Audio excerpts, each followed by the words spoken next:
নমস্কাৰ বন্ধু বান্ধৱীসকল চেনেলৰ মজিলা সকলোকে স্বাগতম জনাইছোঁ বন্ধু বান্ধৱীসকল আজিৰ ভিডিঅ'টোত মই আপোনালোকলৈ লৈ আহিছোঁ এনচিয়েণ্ট কামৰূপ অৰ্থাৎ অসমৰ এনচিয়েণ্ট অসমৰ কেইটামান যিকেইজন ৰজাই ৰাজত্ব কৰিছিলে বা বংশই ৰাজত্ব কৰিছিলে তেওঁলোকৰ ওপৰত কেইটামান MCQs লৈ আহিছোঁ ঠিক আছে আহক আমি প্ৰশ্নকেইটা চাওঁ প্ৰথম প্ৰশ্নটো মই ৰাখিছোঁ হু was the first king of কামৰূপৰ প্ৰথম ৰজা কোন আছিলে পুষ্যমিত্ৰ মহিৰংগ দানৱ ভাস্কৰ বৰ্মন নৰকাসুৰ আৰু ইয়াৰ শুদ্ধটো হৈছে মহিৰংগ দানৱ ঠিক আছে পিছৰ প্ৰশ্নটো আমি আগবাঢ়িছোঁ পিছৰ প্ৰশ্নটো আছে what was the extent of the kingdom of Kamrup ৰাজ্যৰ অৰ্থাৎ প্ৰাচীন কামৰূপৰ ৰাজ্য কিমান দূৰলৈ এক্সটেণ্ট আছিল কিমান কিলোমিটাৰ জুৰি আছিল বা কিমান মাইল বুলি দিছে কিমান মাইল জুৰি আৱৰি আছিলে ইয়াত 2000 3000 1000 আৰু 2200 মাইল বুলি দিয়া আছে আৰু ইয়াৰ শুদ্ধটো হৈছে 2000 মাইল পিছৰ প্ৰশ্নটো হৈছে who was the last ruler of ancient Kamrup প্ৰাচীন কামৰূপৰ অৰ্থাৎ প্ৰাচীন অসমৰ শেষৰজন ৰুলাৰ বা শাসক কোন আছিলে আৰু শেষৰজন শাসক আছিলে চাৰিটা অপশ্যন আছে ত্যাগ সিং বীৰপাল দেৱপাল চন্দ্ৰ সিং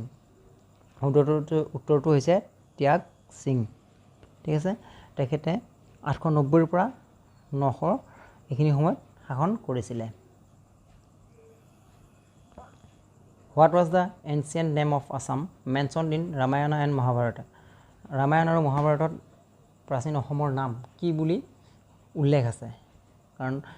প্ৰাচীন অসমৰ যদি আমি বুৰঞ্জী বা প্ৰাচীন অসমৰ বিষয়ে জানিব লগা হয় ৰামায়ণ আৰু মহাভাৰতে আমাক যথেষ্টখিনি তথ্য যোগান ধৰে ই আমাৰ প্ৰাচীন অসমৰ এক সাহিত্যিক সমল আৰু ইয়াত Kamrupa Pragjyotish Assam and all of the above Kamrup Pragjyotish Assam আৰু ওপৰৰ আটাইকেইটা বুলি সুধিছে আৰু ইয়াত শুদ্ধ উত্তৰটো কিন্তু হ'ব প্ৰাগজ্যোতিষ বুলি কোৱা হৈছিল আৰু প্ৰাগজ্যোতিষপুৰ মানে হৈছে কথাটো আপোনাৰ জ্যোতিষ চৰ্চাৰ কেন্দ্ৰ ইয়াৰ পিছৰ প্ৰশ্নটো হৈছে who was the first king of Kamrupa perform অশ্বমেধ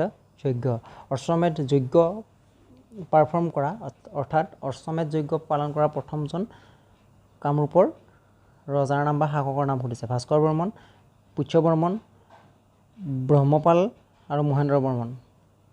ঠিক আছে আৰু ইয়াৰ শুদ্ধ উত্তৰটো হ'ব আমাৰ মহেন্দ্ৰ বৰ্মন ঠিক আছে 6 নম্বৰ প্ৰশ্নটো লৈছোঁ হু ৰোট কথা ৰত্নাৱলী কোনে লিখিছিলে শ্ৰীহৰ্ষ কলহন বিলহন আৰু 4 নম্বৰটো অপশ্যনটো আননন বুলি আছে আৰু কথা ৰত্নাৱলীৰ লিখক আমি জানো কথা ৰত্নাৱলীৰ লিখক হৈছে শ্ৰীহৰ্ষ 7 নম্বৰ প্ৰশ্নটো লৈছোঁ who was the last ruler of Barman ডাইনেষ্টিৰ অৰ্থাৎ বৰ্মন ৰাজবংশৰ শেষৰজন ৰুলাৰ কোন আছিল ভাস্কৰ বৰ্মন মহেন্দ্ৰ বৰ্মন হৰ্ষৰ বৰ্মন দেৱ বৰ্মন আৰু ইয়াত শুদ্ধ উত্তৰটো আমাৰ হ'বগে ভাস্কৰ বৰ্মনৰ তথ্যমতে তাৰমানে ইতিহাসবিদসকলে যুগুতোৱা তথ্যমতে ভাস্কৰ বৰ্মন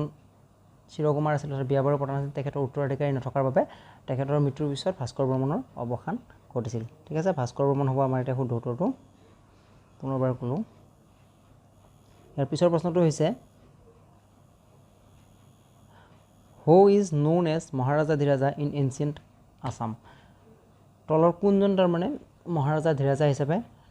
নাম লৈছিলে বা উপাধি গ্ৰহণ কৰিছিল মহাৰাজা ধীৰাজা হিচাপে জনাজাত আছিলে ইয়াত 4টা অপশ্যন আছে ভাস্কৰ বৰ্মন মহেন্দ্ৰ বৰ্মন পুষ্য বৰ্মন দেৱ বৰ্মন আৰু পুষ্য বৰ্মনক মহাৰাজা ধীৰাজা উপাধিৰে গ্ৰহণ কৰা হৈছিল তেখেতে কি কৰিছিলে মহাৰাজা ধীৰাজা অৰ্থাৎ ৰজাৰ ৰজা হিচাপে নিজকে হেৰিটো লৈছিলে মানে কি কয় আপোনাৰ উপাধিটো গ্ৰহণ কৰিছিলে ঠিক আছে আৰু এটা উপাধি তেখেতে লৈছিলে আপোনাৰ পুষ্যম প্ৰাগজ্যোতিষৰ অধিপতি বুলিও তেখেতক কোৱা হয় তেখেতে প্ৰাগজ্যোতিষৰ অধিপতি বুলিও জনা যায় আৰু এইটোত আপোনাৰ কি কয় আছে উল্লেখ পোৱা যায় নালন্দাৰ যি মোহৰ পোৱা গৈছে সেই মোহৰত এইটোৰ উল্লেখ পোৱা যায় ঠিক আছে ইয়াৰ পিছৰ প্ৰশ্নটো আমি লৈছোঁ who was the founder of Salastambha ডাইনেষ্টিৰ বংশৰ প্ৰতিষ্ঠাপক কোন আছিল অৱন্তী বৰ্মন শালস্তম্ভ বনমাল বৰ্মন দেৱভূতি বৰ্মন আৰু শালস্তম্ভ ডাইনেষ্টিৰ এষ্টাব্লিছ কৰিছিল বা স্থাপন কৰিছিলে অৱন্তী বৰ্মনে এটা বৰ্তমান হৈ গ'ল আপোনালোকে চাই ল'ব এইটো বৰ্মন অৱন্তী বৰ্মন এইটো আৰ হ'ব লাগিছিলে বৰ্মন ঠিক আছে আমি পিছৰ প্ৰশ্নটোলৈ আহিছোঁ who was the first king of Barman dynasty Barman ডাইনেষ্টিৰ প্ৰথমজন শাসক কোন আছিল বা বৰ্মন ডাইনেষ্টিৰ প্ৰথমজন ৰজা কোন আছিল কোনে ফাউণ্ড কৰিছিল ঋষি বৰ্মন পুষ্য বৰ্মন বৰ্ণমাল বৰ্মন দেৱপতি বৰ্মন আৰু শুদ্ধ উত্তৰটো হৈছে পুষ্য বৰ্মন বন্ধু বান্ধৱীসকল আজি মই আপোনালোকলৈ ইয়াৰ বৰ্মন বংশৰ প্ৰশ্নকেইটা আনিছোঁ অহাকালি মই আপোনালোকৰ অৰ্থাৎ নেক্সট ভিডিঅ'টোত মই আপোনালোকক কি কৰিম তেওঁলোকৰ যিটো আপোনাৰ আৰ্থ সামাজিক দিশ আছিলে তাৰ ওপৰত যিটো টপিক আছে এই টপিকৰ ওপৰত মই আপোনালোকলৈ MCQs প্ৰভাইড কৰাৰ চেষ্টা কৰিম গতিকে মোৰ লগত কানেক্ট হৈ থাকিব চেনেলটো ছাবস্ক্ৰাইব কৰি যি কি নহওক 11 নম্বৰ প্ৰশ্নটো লৈছোঁ who was the last ruler of Salastambha dynasty Salastambha ডাইনেষ্টিৰ প্ৰথমজন ৰজা আমি গম পালোঁ অৱন্তী বৰ্মন আৰু এতিয়া আমাক সুধিছে লাষ্টজন কোন আছিলে অৱন্তী বৰ্মন শালস্তম্ভ বনমাল বৰ্মন আৰু দেৱপতি বৰ্মন আৰু ইয়াৰ শুদ্ধ উত্তৰটো হ'ব বনমালা বৰ্মন ঠিক আছে বনমাল বৰ্মন হৈছে আমাৰ শেষৰজন শালস্তম্ভ ডাইনেষ্টিৰ শাসক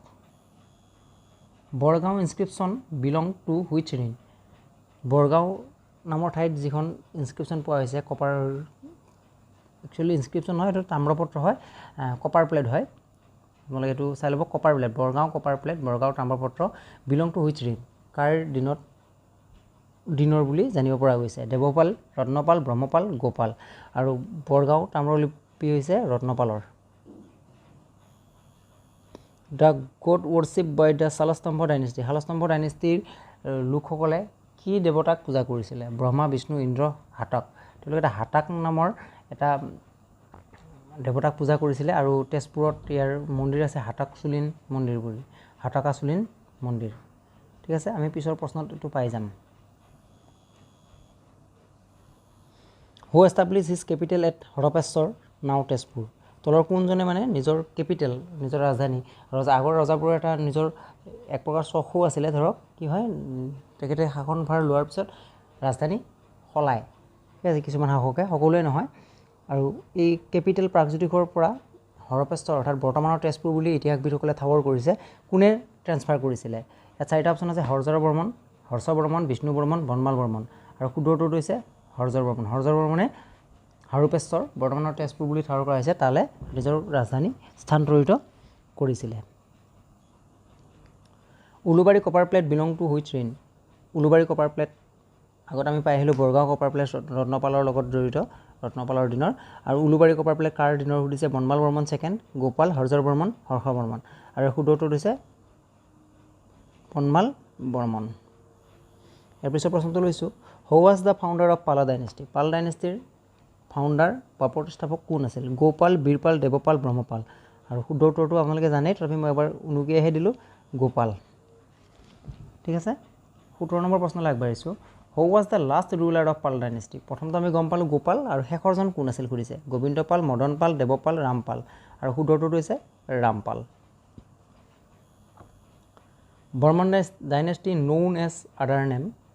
বৰ্মন ডাইনেষ্টিক আৰু এটা আন নামেৰে জনা গৈছিলে ভৌম নৰক ম্লেচ্ছ নৰক শুংগটো এটা বেলেগ ডাইনেষ্টিয়ে হয় আৰু ম্লেচ্ছ ডাইনেষ্টিটো আপোনাৰ শালস্তম্ভ ডাইনেষ্টিক ম্লেচ্ছ বুলি কোৱা হয় শালস্তম্ভৰ যিকেইজন শাসক আছিলে তেওঁলোকক ম্লেচ্ছ বুলি কোৱা হৈছিলে আৰু ইয়াত হৈছে আপোনাৰ ভৌম নৰক বুলি এটা কাৰণে কোৱা হৈছিল যে বৰ্মন বংশৰ লোকসকলে নিজকে নৰকৰ প্ৰাচীন কামৰূপৰ যি নৰকাসুৰ আছিলে নৰকৰ বংশধৰ বুলি নিজক প্ৰমাণ কৰিব বিচাৰিছিল বা দাবীদাৰ আছিলে নিজে দাবী কৰিছে আমি নৰক বংশীয় আৰু সেই সূত্ৰে ভৌম নৰক বংশৰ তেওঁলোকে বিলং কৰা বুলি কোৱা